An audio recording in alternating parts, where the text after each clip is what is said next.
আজি ওদালগুৰি জিলা নিখিল বড়ো ছাত্ৰ সন্থাৰ উদ্যোগত আৰু খাগ্ৰাবাৰী আঞ্চলিক নিখিল বড়ো ছাত্ৰ সন্থাৰ সহযোগত খাগ্ৰাবাৰী জনতা হাইস্কুলৰ প্লেগ্ৰাউণ্ডত 15 সংখ্যক আণ্ডাৰ 13 ফুটবল টুৰ্ণামেণ্ট আজি অপেনিং আমি কৰিলোঁ।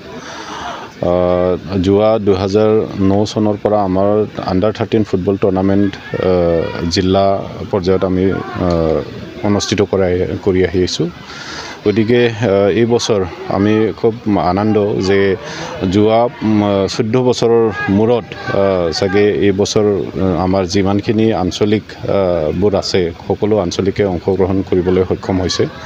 আমাৰ জিলাৰ অন্তৰ্গত 22খন আঞ্চলিক কমিটি আছে আৰু এই বছৰ এই 22খন আঞ্চলিক কমিটিয়ে অংশগ্ৰহণ কৰিব। আমি সাধাৰণতে দুটা জনত আমি এই খেলখন অনুষ্ঠিত কৰোঁ। ৱেষ্ট পাৰ্টৰ এটা জন আৰু ইষ্ট পাৰ্টৰ এটা জন। তো এই বছৰো ঠিক তেনেধৰণেই আমি কৰিবলৈ আমি আগবাঢ়িছোঁ। এই খাগ্ৰাবাৰী অঞ্চলত খাগ্ৰাবাৰী যিটো এই জনতা হাইস্কুলত মুঠ 11টা আঞ্চলিক কমিটিৰ অংশগ্ৰহণ কৰাৰ লগত আমাৰ ইয়াতে এটা জন হ'ব। দ্বিতীয়টো এটা জন আমাৰ আম্বাগাঁও আঞ্চলিকৰ অন্তৰ্গত উত্তৰ নলবাৰী প্লেগ্ৰাউণ্ডত হ'ব।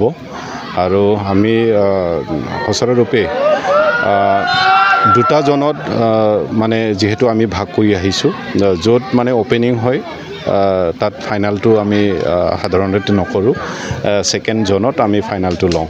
গতিকে আমাৰ এই বছৰৰ ফাইনালটো হ'ব উত্তৰ নলবাৰী আম্বাগাঁও আঞ্চলিকৰ আণ্ডাৰত। গতিকে আমি খুবেই আনন্দিত আৰু আমি নিজকে গৌৰৱ আমি অলপ অনুভৱ কৰোঁ যে যোৱা 15 বছৰ আমি এই আণ্ডাৰ 13 ফুটবল টুৰ্ণামেণ্টটো আমি লৈ আহিছোঁ আৰু তাৰে বহুতখিনি আমাৰ কণ ল'ৰাবিলাকে যথেষ্টখিনি ফুটবল বা যিকোনো ক্ৰীড়াৰ বিষয়ত যথেষ্টখিনি আগ্ৰহ আৰু আগবাঢ়ি অহাটো আমি দেখিবলৈ পাইছোঁ।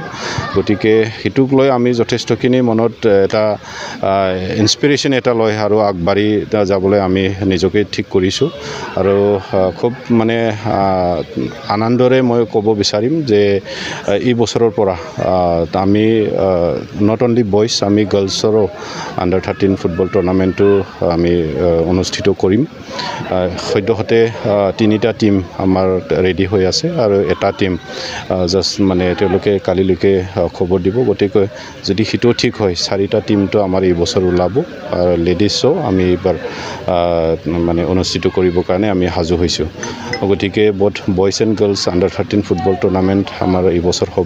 গতিকে মই ভাবিছোঁ সকলো ৰাইজে যোৱা 14 বছৰে যেনেকৈ আমাক মৰম আৰু ছাপৰ্ট কৰি আহিছে, ঠিক তেনেধৰণে এই বছৰো মৰম ছাপৰ্ট দিব। আৰু আমাৰ যিমানখিনি খেলুৱৈসকল আছে কণ ল'ৰা ছোৱালী তেওঁলোকৰ গাৰ্জেনবিলাকে যাতে যিমানখিনি সহযোগ দিব লাগে সেই সহযোগ যাতে তেওঁলোকে দিয়ে, নিজৰ ল'ৰা ছোৱালীক যাতে ভাল এটা গাইডেঞ্চটো দিয়ে। আৰু যিহেতু তেওঁলোকে খেলৰ বিষয়ে প্ৰতি মৰম আছে, খেলৰ প্ৰতি তেওঁলোকৰ হেঁপাহ আছে, এটা প্ৰতিভা আছে, সেই প্ৰতিভাটো সেই হেঁপাহটো পূৰণ কৰিবৰ কাৰণে যাতে গাৰ্জেনবিলাকে তেওঁলোকক এটা ফ্ৰীডম দিয়ে আৰু যিখিনি মানে তেওঁলোকক ছাপৰ্ট লাগে সেই ছাপৰ্টটো যাতে দিয়ে। মই গাৰ্জেনসকললৈকে এইখিনিয়ে মই অনুৰোধ কৰিছোঁ আৰু ওদালগুৰিবাসী আমাক যথেষ্টখিনি মৰম আৰু সহযোগ দিব বুলি মই আশা ৰাখিছোঁ। আজি ওদালগুৰি নিখিল বড়ো ছাত্ৰ সন্থাৰ উদ্যোগত আণ্ডাৰ 13 ফুটবল এইটো প্ৰতিযোগিতা ইয়াত চলি আছে খাগ্ৰাবাৰী অঞ্চলত খেলপথাৰত। ইয়াত মই নিখিল বড়ো ছাত্ৰ সন্থাৰ মানে সভাপতি হিচাপে ইয়াত অংশগ্ৰহণ কৰিলোঁ। ইয়াত যথেষ্ট আমাৰ খেলুৱৈবিলাক ইয়াত অংশগ্ৰহণ কৰিছে। আমাৰ নিখিল বড়ো ছাত্ৰ সন্থাৰ মূল উদ্দেশ্য হ'ল যে আমি উঠি অহা প্ৰজন্মক যে সৰুৰ পৰাই এই ক্ৰীড়াৰ ক্ষেত্ৰত যাতে উৎসাহ ৰাখিব পাৰে তাৰ কাৰণে আমি কাম কৰিছোঁ।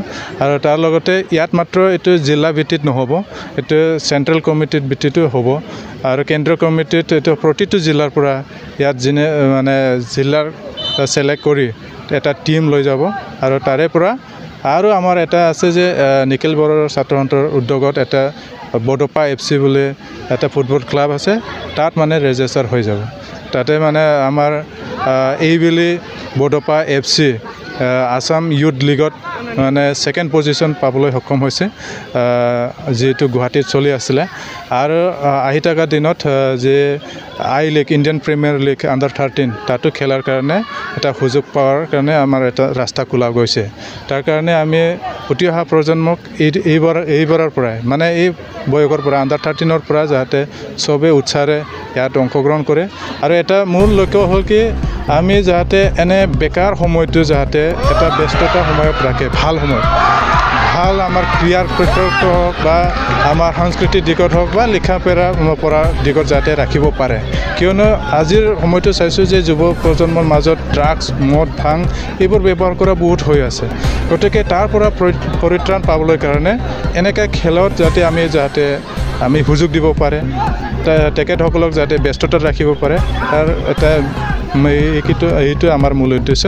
তাৰ কাৰণে আমি উঠি অহা প্ৰজন্মক যাতে এটা ক্ৰিয়াৰ দিশতো যাতে আমি আমাৰ অঞ্চল বিটিআৰ অঞ্চলক যাতে উন্নত কৰিব পাৰে, সেইটো দিশত আমি কাম কৰি আছোঁ।